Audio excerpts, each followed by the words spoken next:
Hello there, everybody, and welcome back to episode 11 of Wood and Stone. I'm Icon, and we're going to build up some military today, and actually, we're starting to get into the areas of the game where I have to learn for myself how it works, because things have been changed. Especially the whole military complex has been totally overhauled with version 61, and therefore I'm really keen to find that out. Also, guys, feel free to leave some comments in between these episodes if you have some good tips and tricks towards military, because I'm a filthy noob yet again and I cannot use some help. So we're going to put up a janitor on this side of the map, because as I clearly see, this hunter's shack is suffering severely from degradation, and since I want to expand the city into this direction sooner or later, this janitor is a long-term investment. Well, looking good so far.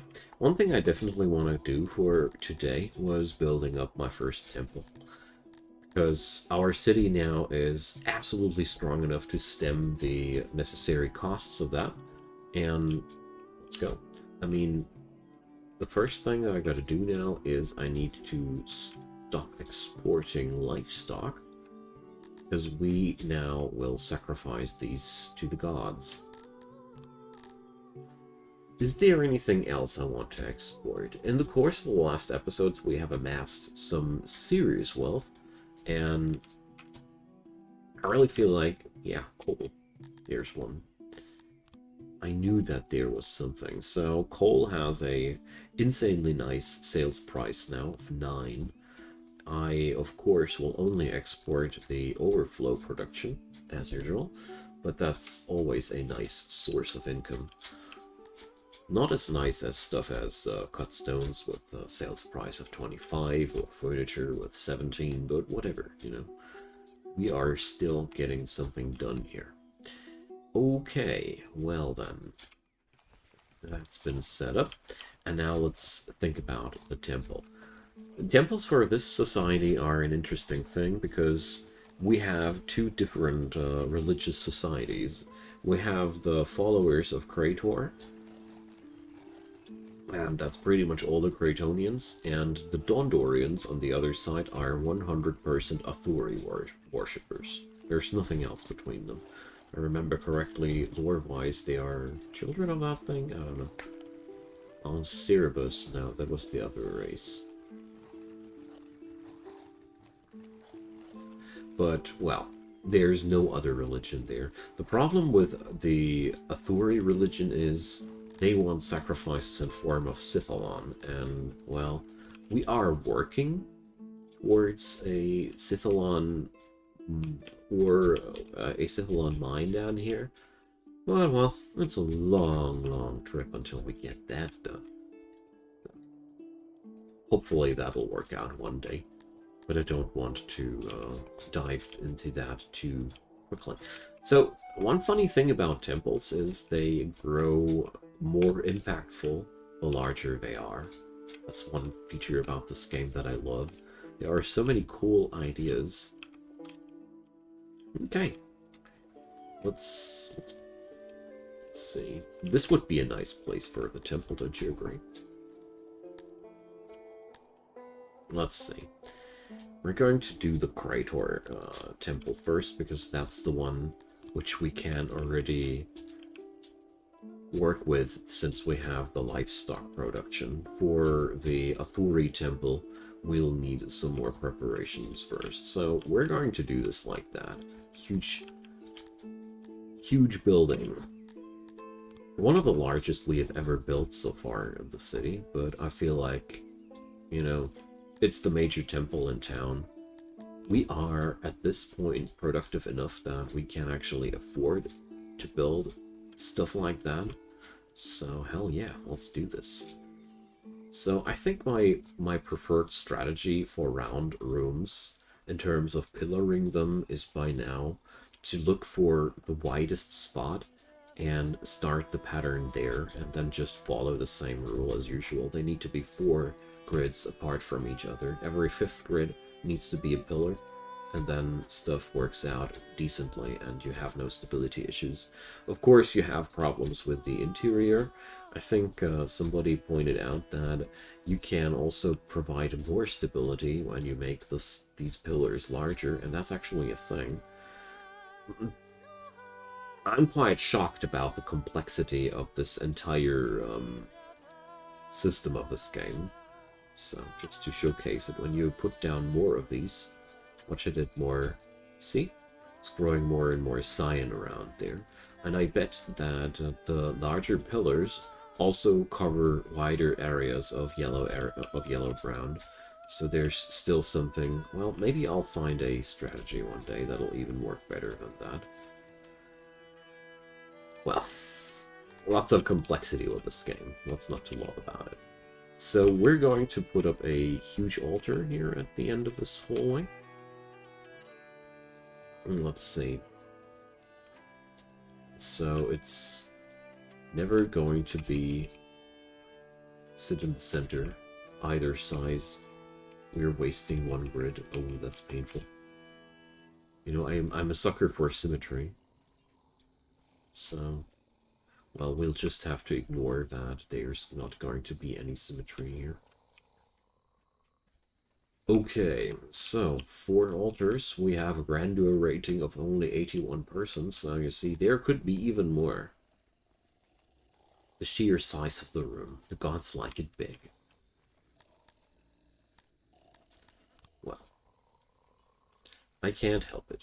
We tried our best. So, let's chop down pathways. Temples are a lot of fun.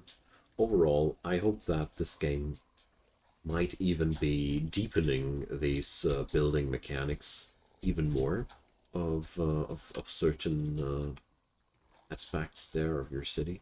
I feel like that's one of the most fun parts of the game, where you are allowed to just design so much about the interior looks of your buildings, because that's seriously something I always disliked about a lot of these games in this genre, that at some point you're feeling like, yeah, I've built every building the game has in store.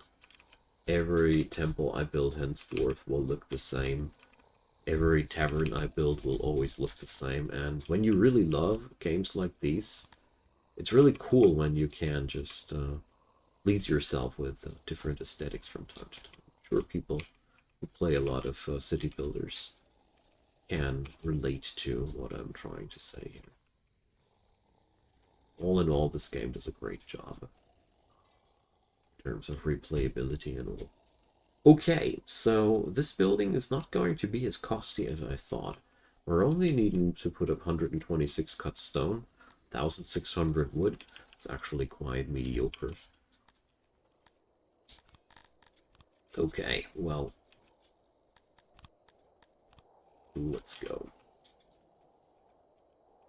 Let's see if this temple will sacrifice away all our livestock that we're producing, or if we actually overproduce livestock still.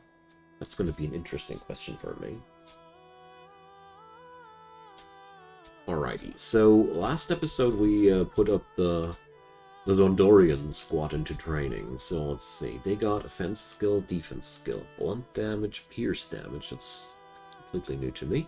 Accuracy minus moral, weight, stamina, speed. So what's that? Melee training. The level of training of a subject. If a subject is assigned to a division, he will visit the training ground and train until he reaches the minimum training level of that division. Okay. And here we can configure how much melee training they're supposed to have. Every level here brings up the ratios. I think the point there is, of course, if you put up the melee training to max, you will put up an elite force, and that means they'll need a lot of time until they are powerful. If you put up squads with low training value, you can get troops that are ready quickly, but not as powerful. Okay, so here we get to define how much armor and weapon they should have. So my biggest issue here is that I don't produce enough armor, but weapons, well, whatever. We got a lot of stuff there. And since we are producing so well, yeah, we actually... yeah, okay, so you either pick up bows or weapons, because that's just sucky, if not. Okay, so every single dot here, let's see, let's count them through. 1, 2, 3, 4, 5, 6, 7, 8, just like I thought. Every pip here are 50 weapons. Okay. So, since we are overproducing weapons so hard, I'm happy. So, let's give those people weapons. And, well, we ought to set up a bow here as well. And, yeah, now I remember what I wanted to do. I wanted to import leather. Because right now, leather seems to be the only way for us to produce armor in larger scales. Because as I have discovered in the last episode, forging armor out of metal has turned into a scientific marvel, and we need to put up thousands and thousands of research points, almost as many research points as we have spent already in total, to get up the armor smithing. So I'm not a buyer right now. So we rather import leather. I mean, that's at least a good usage for all the denaries, you know. We weren't really having a use for all that money so far, so I really don't mind. And let's put up a real sweet and nice temple plaza here, you know, since we are putting up a temple for the gods. Let's make it a large and shiny place. So, since it's a Cretonian temple, we are going to put up some trees. These are going to spend some harmony.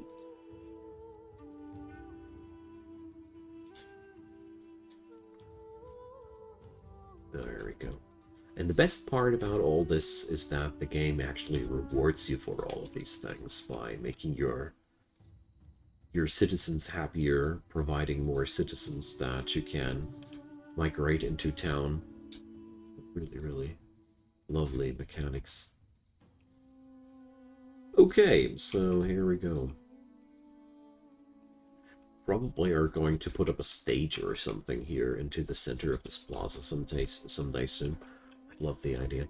Okay, so let's check out the food. We are a bit on a decline, hey? Gotta keep an eye out on that. Let's see. Well, oh yeah, I was considering fishing. Yeah, we wanted to fish. So is any species here actually good at fishing specifically?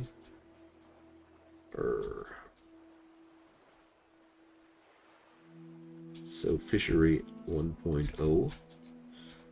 And yeah, actually Cretonians are pretty good at fishing.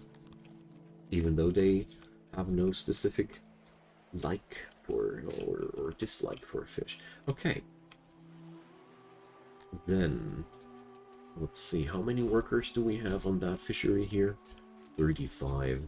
So I'll be bringing in 40 Cretonians. And we should consider the breeding of Cretonians soon as well. I'm delaying this way too long. I mean, in a city that's working out so freaking well with immigration, I kind of like forget about that quickly. But there's no reason not to set up nurseries and the like early on, because you just benefit from that. It is a long-term investment with children after all, so it only makes perfectly sense. Now, well, let's see, where are we going to put up the fishery here? This little spot looks quite nice. Let's see if that'll actually work out or not. And so the idea would be, look at that roundness. The idea would be to pick up something like that.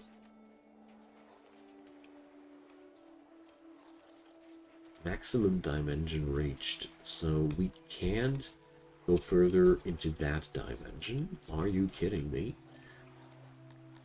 Alright, so let's go into the brush. And let's see.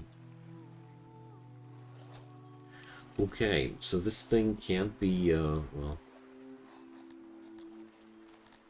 sad. We're going to delete that, because it's actually not healthy for that. Or, you know what, we're going to make it like that. We're going to take a part of that here. And now let's pick up more of that coastline here. Because I feel like this is a good opportunity to just pick up coastline on this side of the tile.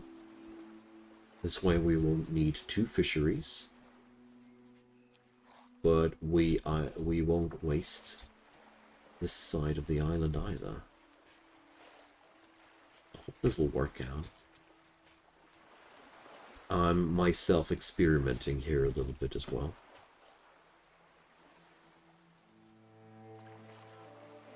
So the density here ain't that good, but on the other hand, I would be a fool to neglect that. Can work there after all. So, okay. Didn't expect this to get that far. The question is, okay, here, the max dimension is reached. Okay. So we can... Yeah, we can put this up here, but... So... I feel better about this fishery if it's actually covering both sides of the lake a bit. It would look so weird otherwise. Ah, here. That's what that's something I was afraid might happen. Okay, too bad. So sometimes the game just lets you build bollocks that is not possible, and now I'm just right-clicking like an idiot to see where the mistake has happened. And as soon as my storage item turns blue again, I reached the point where the fishery can't stay. It's a little bit stupid, I know, but well. Let's fast forward the game a little bit, so our... here. So obviously, it's somewhere around there, but since I want to put up a fishery on the island itself, it's okay. So, yep.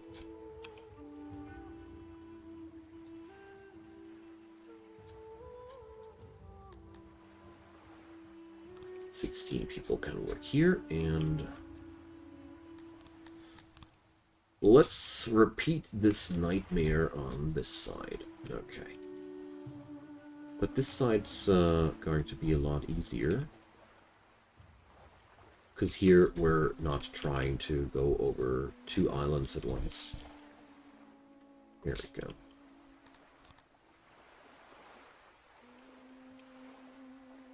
Okay. What the heck?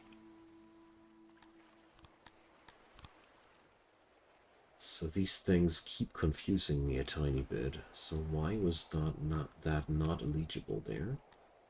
It's because there's a street? No. That would be silly, wouldn't it? So, well.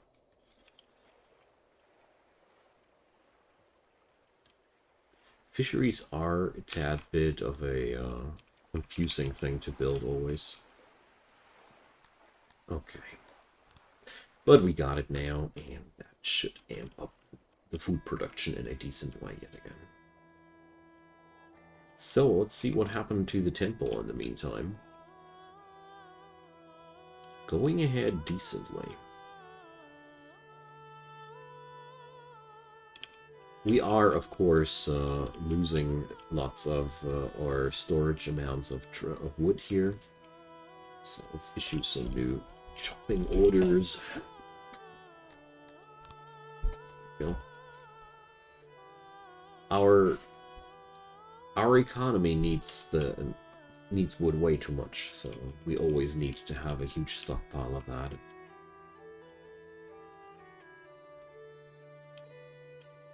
In this game, wood regrows so freaking quickly, though, it really doesn't matter. I wonder if this will stay like that forever, or if this is going to get harder in the future version. Because right now, it feels a little bit like it's left that easy intentionally, because it's not finished yet. It's like one of these things where I have the feeling as if the developer was like, yeah, I don't know how I want to make it like it. I don't want to make it yet finalized, so let's keep it like that. It works at least. We'll see about that. But it is a fact that the woodcutters feel a little bit inferior or lackluster in general. Speaking about lackluster and inferior, we need some holders. You see, here's the thing happening. Our building here needs so many materials, in terms of quantity, that we're not getting the job done quickly enough. So I'm setting up holders for all the building materials that just carry the stuff now to the building site, and this will help to get the job done quickly. That's one cool building trick that you can use if your people are just taking forever again to build something.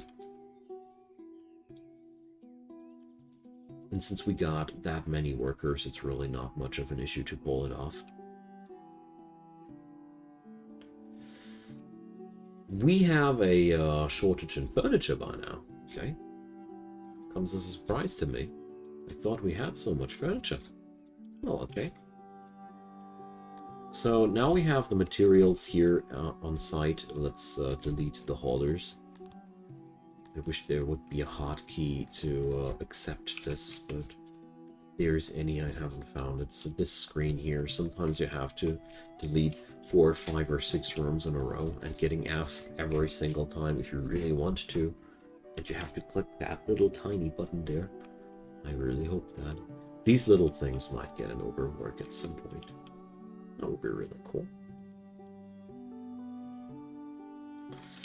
I can't wait for the temple to be completed. That's the largest temple that I've built so far in my whole career of Songs of Syx. Always built smaller than that. But all in all, this is so far also the most successful city that I've built in my entire time playing this game. Okay, so how's the situation with the fisheries? Everybody's on his workspace here. We got tons of fisheries by now. Awesome.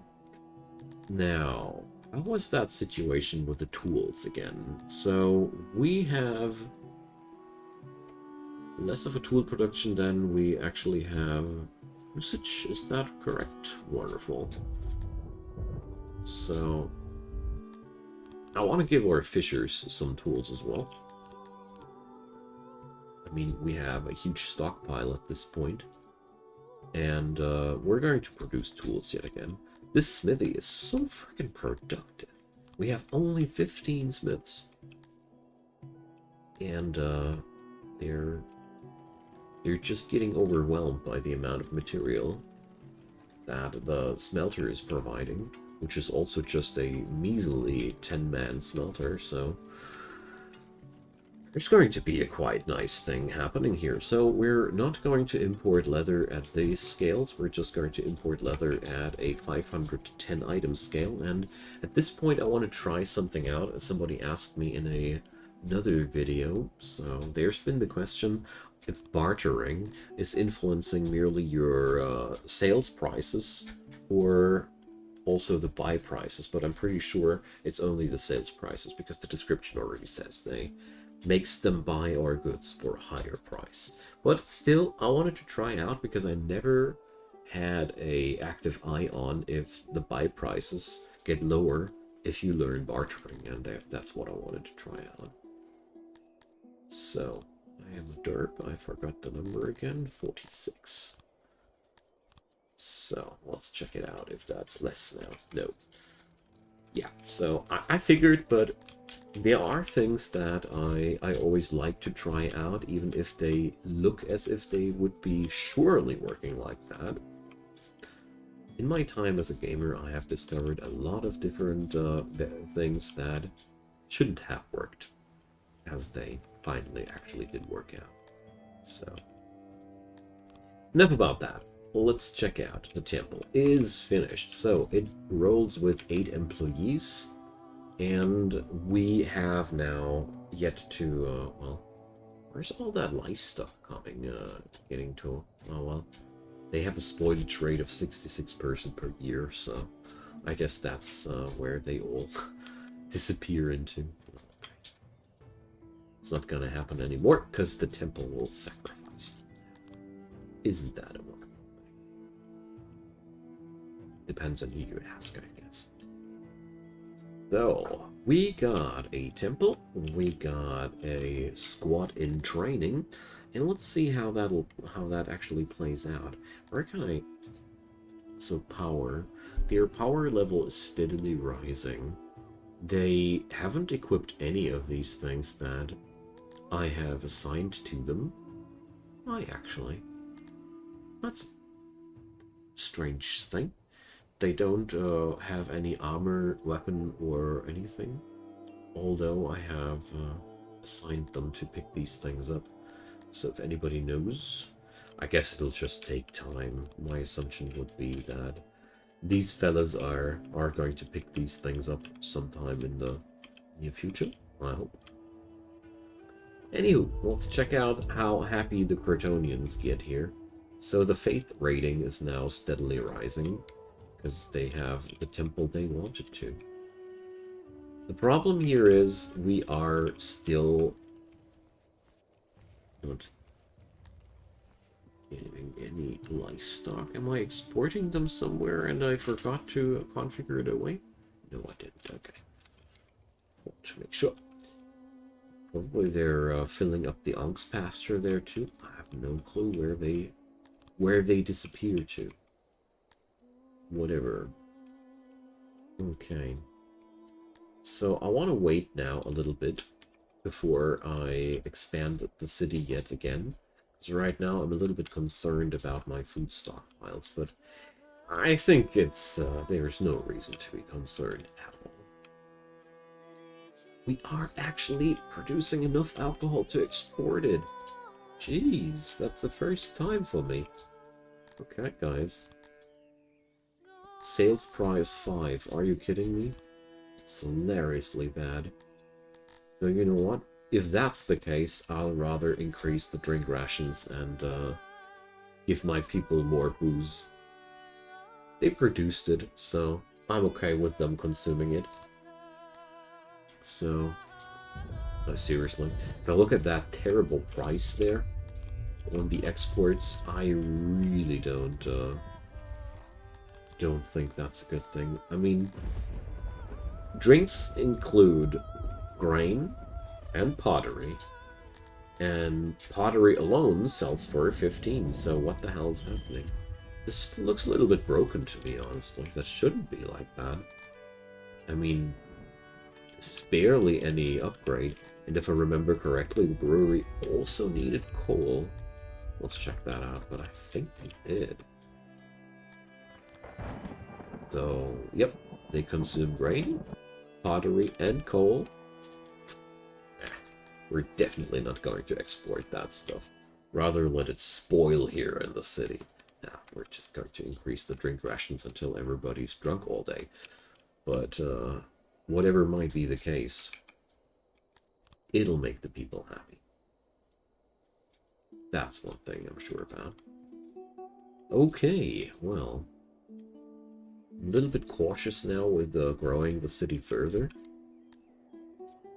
I don't want to mess myself up. The leather imports are going really well, so that's at least one positive to mention. And our temple has 95% respect. Wonderful. So now we'll see that faith meter constantly rise there. Now, how did the work on the mine shaft progress so far? Well, not too good, eh? Not too good at all. Well, it's a pretty nasty project, gotta admit. So I'm not too surprised that it does take a while. But let's just assign more tunneling all together overall here. Because, you know, I feel like this city deserves better. Gosh, do you see all that stone everywhere? Jeez. Stone's lying everywhere. We could export it raw, or just set up stone cutters in I don't know how high numbers, and still have no problem whatsoever. Okay, so let's see how the food situation is after the harvest, because right now I'm a little bit hesitant for hiring new people into the city. But we do need more people. Our odd jobber ratio is horrible, and we have to do something about that. On the other hand, our fisheries are working out decently. Now harvest time is upon us. This one we can see how much food we actually produce and got in our possessions there. But I think together with the fisheries, I should be now perfectly able to get the ball rolling. Yeah. So you can already see here the recline time is over. We already produce more than we use, so we can pick up a couple of extra workers there. So let's pick up, let's say, 20 of these and 30 of these. So we're going to need yet another vegetable farm. Let's see where I can place it.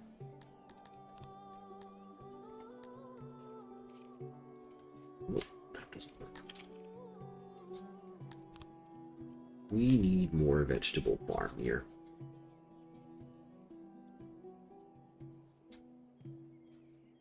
Let's create a small one here. I just want to use the remaining space. There we go. And now let's just oh, we can't copy into that dimension. We don't need to copy into that dimension. There we go. The next veg farm does come up there. Beautiful. Alright, we need that stuff.